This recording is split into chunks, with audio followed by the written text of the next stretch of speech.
Welcome. We're about to dive into a single, profound practice that truly holds the key to the art of living. A practice so powerful it can reshape not only your future, but your past as well.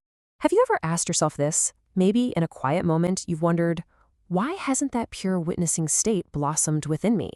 It's such a deep, sincere question, isn't it? You can feel the pull of that peaceful witnessing state. You understand it, but it just seems out of reach. That's an honest and very common struggle, and today we are going to walk the path to its blossoming together. So here's our roadmap. First, we'll pinpoint that nagging voice of self-doubt. Then, we're going to decode the 3 states of your mind so you can see why you feel stuck. From there, we'll get into a powerful 28-day practice, and you'll see how it transforms fear into excitement. And then, the big one, how to actually rewrite your past so you can finally reclaim your conscious sovereignty. All right, our very first step towards real freedom is to look that inner critic right in the eye. That voice that constantly whispers, you haven't made it, or this just isn't for you. We have to ask, where does all this self-doubt, this self-denial, and sometimes even this self-hatred, where does it really come from? And right here we get our first major revelation from the Supreme Pontiff of Hinduism, BHAGAVAN SRI NITHYANANDA PARAMASHIVAM. He reveals an absolutely profound truth. Your mind is simply an accumulation. Not one single thought you have was ever truly created by you. It's just a collection of words, ideas, and opinions gathered since you were a child. It is not your true self. Okay, so if our mind is just this collection of stuff, how exactly does it operate?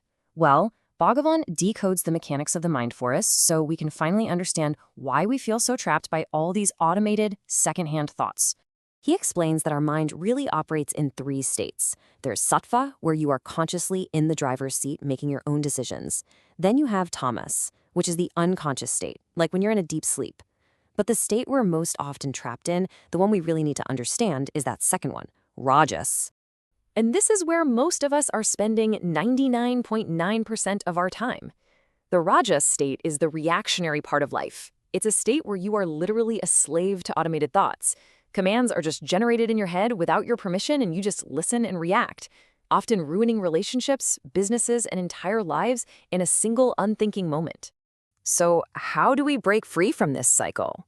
Bhagavan offers a single, powerful practice. It is the solution to escaping this reactionary mind and finally unlocking your true self.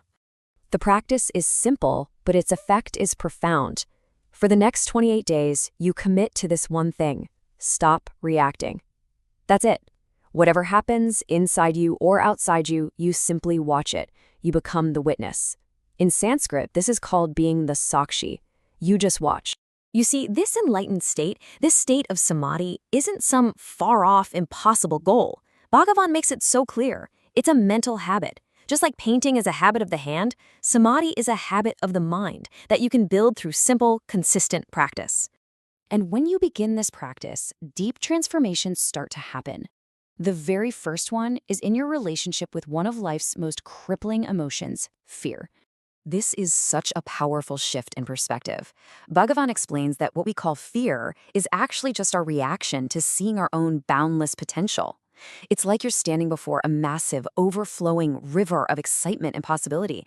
And because you feel intimidated, you build a small dam just to feel safe. We choose to live in this tiny, self-imposed cage of fear, a frog in the well kind of life, mistaking it for safety. But just outside that cage is the boundless excitement of your true potential, the bubbling Ganges of life itself just waiting for you. And now we come to the most radical idea of all. This practice of being a witness doesn't just shape your future. It fundamentally rewrites your past.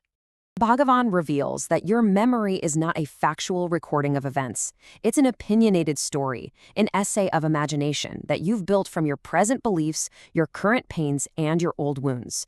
The story you believe is your fixed past has almost no relation to what actually happened. So when you stand apart and just watch your thoughts as the witness, you start to see how fraudulent this whole story you've been telling yourself really is. The pains and the wounds you've been holding on to, they just start to dissolve. And when the pain attached to a memory dissolves, the very nature of that past event changes for you. This is the ultimate promise of this practice. As you heal your present moment by just being the witness, the very experience and the reality of your past will transform. This isn't just about moving on from the past. It's about fundamentally healing and changing it from the inside out. So what is this ultimate state that the practice leads to? It's a state of being that Bhagavan calls reclaiming your conscious sovereignty. It is the real experience of living in enlightenment. Now, this isn't about escaping the world. It's about mastering it. Your true self, your soul, rests peacefully in the eternal now, totally untouched by time. And at the same time, your body and mind are functioning powerfully and effectively out in the world, moving towards your goals without any of that stress or agitation.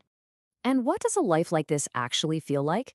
Well, your profession, your relationships, your leisure time, it all just merges into one continuous, joyful experience. Work becomes as refreshing as a vacation, and vacation becomes as productive as work. Life itself becomes a celebration, free from stress. That is enlightenment. So, we come right back to you. This whole journey, this whole explainer, it all leads to this one personal question. The theory is understood. The path is clear. Are you ready to begin the practice? Are you ready to stop reacting and start witnessing?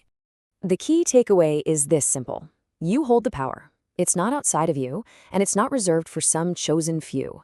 The power to change everything, your past, your future, your very experience of life, is within you. And the practice doesn't start tomorrow. It begins right now, with the very next thought you choose to witness.